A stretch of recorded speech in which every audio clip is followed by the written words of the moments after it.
Physics olympiad में select होना है तो you need to be very very very much talented. No, you need to be focused. तो क्या गलती हो सकती है इस मेथड को करने में कि जब ऑब्जर्वेशन गलत है तो आपने कहा घड़ी के नापने में तो कोई गलती नहीं हो सकती, लेकिन आपने कहा चलो सर इसको देखते हैं, पहले इस पॉसिबिलिटी को एक्सप्लोर कर लेते हैं और फिर क्योंकि एक आंसर सही आया है तो इंटरसेप्ट भी बच्चों मेरे पॉजिटिव आ रहा है, जो कि हमारे क्लियर विजिबल भी है यहाँ पर। सर एक ऑप्शन ये बन सकता है कि इसने लेंथ गड़बड़ नाप ली हो। हेलो बच्चों, क्या हालचाल भैया। INPHO 2022 जिसको IOQP 2022 भी बोलते हैं, क्योंकि उस समय पर कोविड का सिचुएशन था और IOQP नाम से पेपर हुए, लास्ट ईयर की बात कर रहा हूं। और इस पेपर में एक ऐसा क्वेश्चन जिसमें ऑब्जर्वेशन गलत है बट आंसर सही, एक बहुत यूनिक अप्रोच के साथ क्वेश्चन पूछा गया जो हो सकता है आपसे JEE एडवांस में पूछा जा सकता है और आपको अलग अलग तरीके से पजल कर सकता है। तो आपको एक बहुत अलग विजन दिखाने के लिए, एक बहुत अलग सोच डेवलप करने के लिए इस क्वेश्चन को मैं लेकर आया हूं आपके पास, क्योंकि this is the very amazing question जिसके थ्रू आपका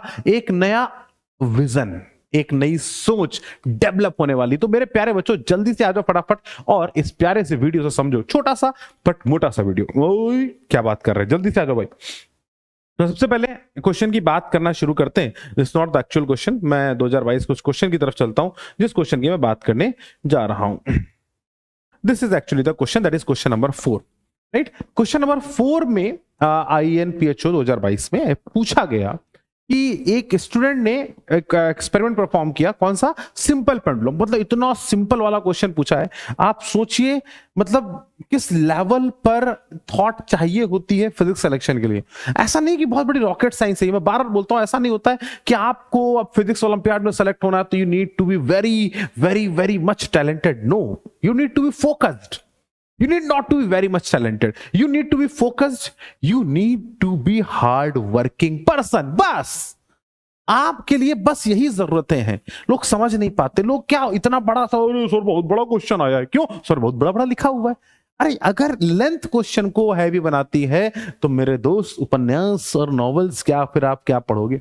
इसे रीडिंग हैबिट्स का होना बड़ा इंपॉर्टेंट होता है ओलंपियाड के लिए। तो one of the very important habit that you need to have is the reading habit. ये बहुत जरूरी होती है। जनरली ये देखा गया है जिन बच्चों की रीडिंग हैबिट अच्छी होती है उनके ओलंपियाड्स बहुत अच्छे तरीके से क्लियर होते हैं। ये मेरा पर्सनल व्यू भी रहा है। और जितने भी आप देखिए, चाहे वो आप कभी चित्रांग की बात करें, एक 2014 में पास आउट हुए, मैं कभी भी उनके बारे में सुनता हूं, देखता हूं, समझता हूं, जानता हूं, पहचानता हूं, तो मुझे दिखाई पड़ता है कि वो बहुत ज्यादा पढ़ने में इंटरेस्टेड रहा, चाहे वो फिजिक्स का लिटरेचर रहा हो या कोई और लिटरेचर रहा हो। Need not to be physics oriented, need not to be subject oriented, किसी भी तरीके के नॉवेल्स या कोई फिक्शन स्टोरीज हैं, आप कुछ भी पढ़ने की बात कर सकते हैं। तो पढ़ने की हैबिट आपको एक रीडिंग साइकिल में ले आती है और जो काफी ज्यादा जरूरी रहता है।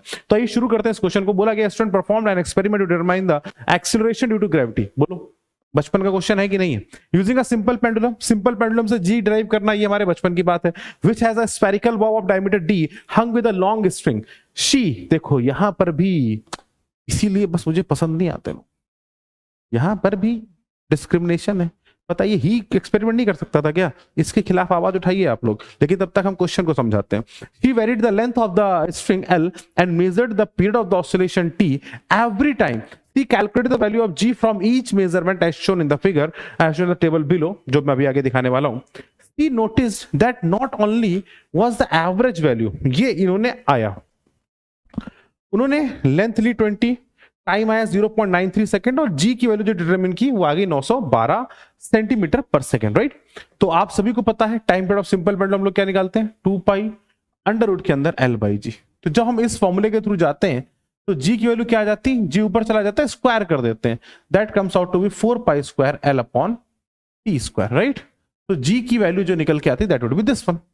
तो 4 और पाई स्क्वायर तो कांस्टेंट है, L और T की वैल्यू हम अगर इक्वेशन में डालेंगे तो हमारे पास G की वैल्यू निकल कर आ जाएगी। ये टेबल उन्होंने दी कि जब उन्होंने कैलकुलेशंस की तो उसके पास कुछ वैल्यूज इस तरीके से आ रही थी, अलग अलग L पे अलग अलग T निकला और अलग अलग T के करस्पॉन्डिंग। तो एवरेज वैल्यू जो आई that comes out to be 947। कितनी आई बेटा? 947। अगर मैं इसको सेंटीमीटर से मीटर में करता तो 9.47 मीटर पर सेकंड स्क्वायर आती, राइट। उन्होंने कहा हाँ भाई, लेकिन अब उसने क्या बोला, she noticed that not only was the average value of G smaller than the expected value, each one of the measurement had yielded a value is smaller than the true value. उसने देखा कि हर एक जो भी experiment उसने किए उन सभी में वैल्यूज जो थी वो कम आ रही थी, एक्चुअल वैल्यू के रिस्पेक्ट में कम आई। आपने कहा हाँ सर सही बात है, जो हाईएस्ट वैल्यू तो 9.6 के लगभग है। Next she plotted a graph between T square और एल, इनके बीच में ग्राफ बनाया from the same data and obtained the value of g to be 981 centimetre per second square from the slope of the best fit line. तो slope के corresponding जब value निकाली तो जी की वैल्यू ऑलमोस्ट सेम आ गई। Slope draw किया T का और इसका, तो एक ये बेस्ट फिट लाइन बनी। ठीक है, सब दिया है उन्होंने, आप तो कभी कुछ क्वेश्चन पूछा ही नहीं है, उन्होंने सिर्फ कॉन्टेक्स्ट बताया। तो डेटा गलत, आपने कहा सर जी का डेटा जो आ रहा है ये गलत आ रहा है, मतलब सारे ऑब्जर्वेशन कुछ गड़बड़ कर रहे हैं, आंसर नहीं आ रहा। लेकिन आंसर सही आ गया जब स्लोप से निकाला। तो अब उन्होंने बोला what do you think might be the main cause of the consistently low value of g that she obtained from each of the observations। उन्होंने एक और पॉइंट पूछा और एक assumption भी दिया। उन्होंने बोला explain in detail why she obtained the correct value of g from the slope of the graph plotted for the same data। और बोला कि assume that instrument of the measuring time and length were accurate enough and all the measurement of the stated quantities were correct within the accuracy of the instruments। मतलब ऐसा आप नहीं बोल सकते हैं कि सर उसे टाइम गलत नापा होगा, ये नहीं बोल सकते उसे लेंथ गलत नापी होगी, ये नहीं बोल सकते, उसने जो नापा है वो सही नापा है। ये उन्होंने बोला कि इंस्ट्रूमेंट सही काम कर रहा है, नपाई गुनाई सही हो रही है, मतलब कुछ बेसिक एरर्स हैं कहीं पर जो हो रही है। It is verified that the graph and the linear best fit were correctly plotted and all the numerical calculation or in the above are correct। सारी न्यूमेरिकल वैल्यू सब करेक्ट है। बोला गया note that you are not expected to plot any graph, no graph paper is provided. कोई आपको graph plot नहीं करना, आपको सिर्फ इतना बताना है कि क्या पॉसिबल वैल्यूज है, क्या एरर हो सकती है। अब आपने कहा सर एरर क्या होगी, जी की वैल्यू हो गई 4 square into L upon T square. अब जी की वैल्यू कुछ कम आ रही है, कम आने के दो चांस बनते हैं क्योंकि 4 तो कांस्टेंट है, या तो आपने लंबाई कुछ कम नापी होगी या टाइम कुछ ज्यादा लिया होगा। क्योंकि बोला गया है कि जितने भी मेजरमेंट है वो प्रॉपर है, तो इसका मतलब किस तरीके में कुछ गड़बड़ी है, क्योंकि जब सब मेजरमेंट प्रॉपर कर रहे हैं तो तरीका कुछ गड़बड़ हो सकता है। तो आपने कहा ये अपना बॉब हो गया, और कंसिस्टेंटली लो वैल्यू का आना मतलब हमारे मेथड में कुछ गड़बड़ है। तो क्या गलती हो सकती है इस मेथड को करने में कि जब ऑब्जर्वेशन गलत है, तो आपने कहा घड़ी के नापने में तो कोई गलती नहीं हो सकती, घड़ी के नापने में कोई गलती नहीं हो सकती, एक ऑसिलेशन उसने सही माना होगा ऐसा हमें मानना है, राइट। तो आपने कहा सर ऐसा कुछ हो सकता है कि सर ऑसिलेशन ही ना पता हो। मैंने कहा नहीं यार ये भी तो नहीं कह सकते। तो आपने कहा सर देखो पहला ऑब्जर्वेशन जो मैं सोचता हूं, पहले मैंने सोचा क्या क्या, मैंने कहा देखो यार इसका मतलब उसने मेथड ऑफ मेजरमेंट इस पर कुछ गड़बड़ किया होगा। आपने कहा सर पहली चीज तो होती है कि सर थीटा की वैल्यू को बहुत छोटा रखना है तभी सिंपल पेंडुलम की तरह वो काम करेगा। मैंने कहा वो तो बेसिक रूल है सिंपल पेंडुलम का, राइट, वो तो बेसिक रूल है सिंपल पेंडुलम का, उसने ऐसा करना है। अब यहां पर क्या क्या ऑब्जर्वेशंस बन सकते हैं, क्या क्या चीजें बन सकती हैं, आइए उन सभी चीजों को देखते हैं। तो पहला जो बच्चों के मन में आता है वो आता है कि सर देखो पहली चीज या तो टी में गड़बड़ी, पहले ध्यान से देखना क्या क्या पॉसिबिलिटी है। एल में गड़बड़, ये गड़बड़ हो सकती है, टी में गड़बड़, और यह हो सकता है theta is not under limit, मतलब लिमिट में ही ना रहा हो, थीटा कुछ आपने बहुत ज्यादा ले लिया हो, वो एक सिंपल पेंडुलम की तरह बिहेव ही ना कर पाए और थीटा के अप्रोक्सीमेशन जो थे वो हम प्रॉपर ना ले पाए, तो एक ये भी एक चांसेस बन सकते हैं। तो there are 3 types of things those are possible in the given scenarios. ठीक है, तो अब हम एक एक चीज को पहले समझते हैं। टेंशन मतलब टाइम की गड़बड़, आपने कहा सर देखो पहली चीज है कि टाइम में गड़बड़ नहीं हो सकती। आपने कहा सर क्यों नहीं हो सकती, मैंने कहा देखो टाइम क्योंकि एक ऑसिलेशन का नापना है और वो बोला कि इंस्ट्रूमेंट का उपयोग प्रॉपर हुआ है, तो अगर इंस्ट्रूमेंट का उपयोग प्रॉपर हुआ, घड़ी का उपयोग प्रॉपर हुआ है तो टाइम प्रॉपर होगा। एक ऑसिलेशन हम ये मानते हैं कि एक ऑसिलेशन सबको पता होता है कि घूम के वापस वहीं आना, राइट, तो इसका मतलब हम मान के चल रहा है कि ऑसिलेशन उसने सही गलत नहीं लिया होगा। और अगर उसने ऑसिलेशन को ही गलत लिया होता या टाइम पीरियड नापने में, तो जी में एक बहुत बड़ा वेरिएशन आता, राइट। मतलब अगर ऑसिलेशन साइकिल को उसने यहां से शुरू करके यहां खत्म कर देती या यहां से शुरू करके कहीं और खत्म करते, तो क्योंकि वो रिपीटेटिव हुआ है तो जी की वैल्यू इतनी क्लोज नहीं आनी थी। तो आपने कहा सर पहले मैं इसको हटा देता हूं कि टी में कोई एरर नहीं हो सकता। आपने कहा क्यों? मैंने कहा देखो अगर कहीं और पर भी किसी भी और पोजीशन पर उसने लिया होता तो टाइम की वैल्यू एक सिग्निफिकेंट चेंज होती, टाइम की वैल्यू सिग्निफिकेंट चेंज होती और जी में एक बड़ा चेंज आता।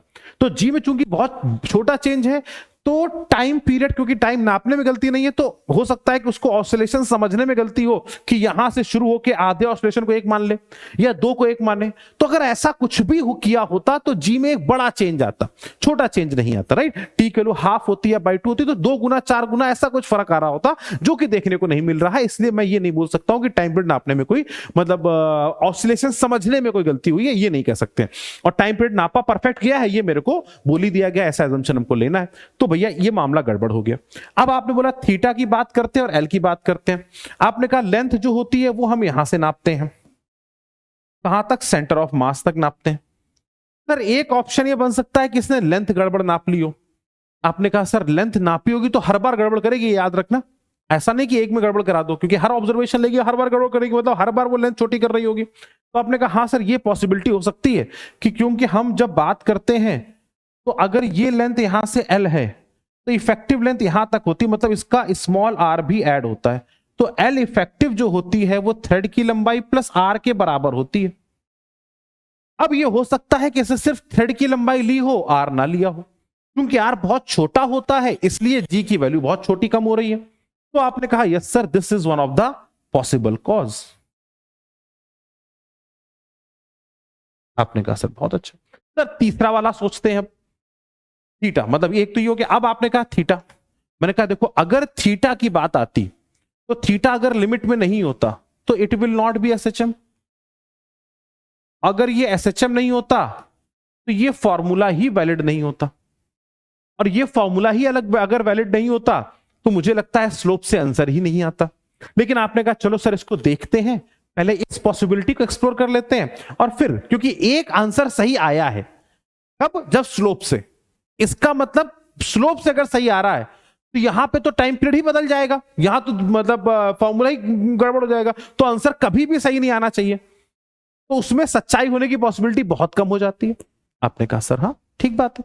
तो मैंने कहा अब मैं थर्ड पॉसिबिलिटी पे चल रहा हूं, जो मेरी एल की पॉसिबिलिटी थी, इसको मैं समझने की कोशिश करता हूं। तो मैंने कहा देखो जी बराबर हो गया 4 पाई स्क्वायर। अगर यहां पर एल की जगह प्लस आर होता तो पॉसिबिलिटी थी कि जी की वैल्यू एक्चुअल आ जाती, एल की जगह एल प्लस आर होना था, राइट।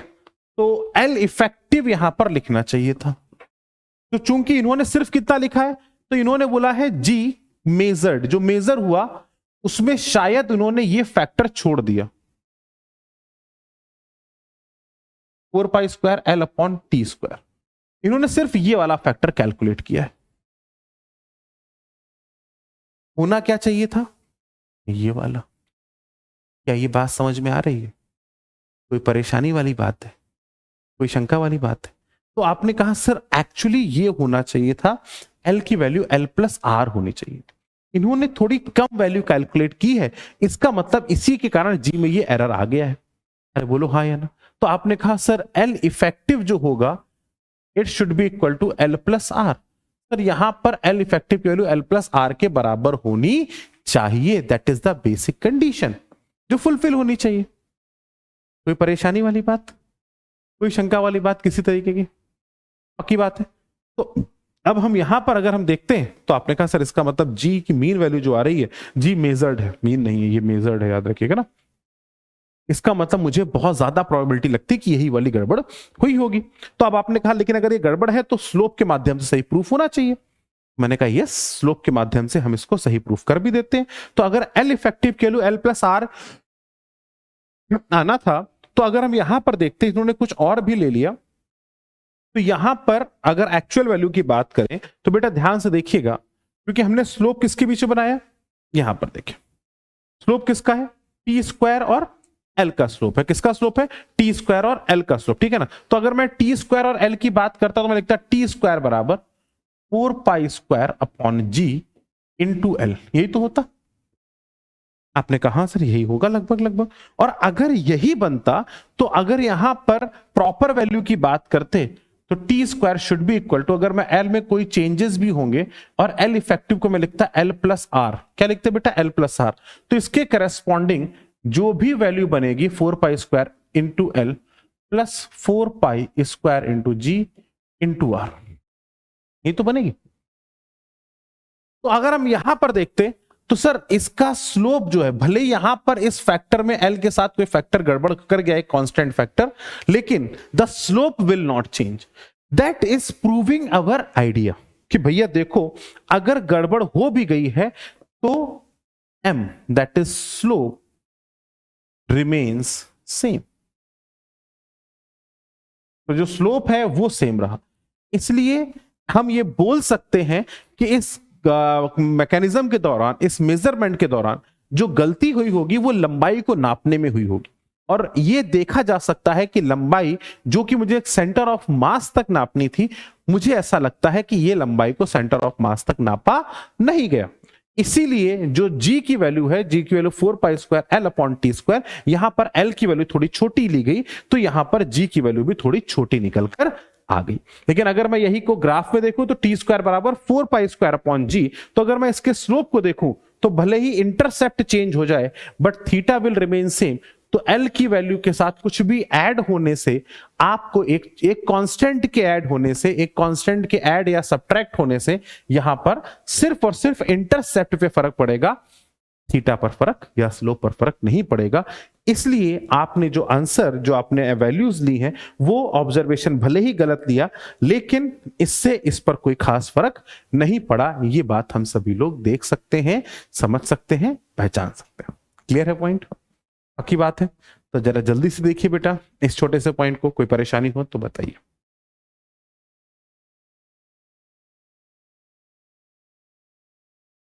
बच्चों क्लियर हो गया पॉइंट?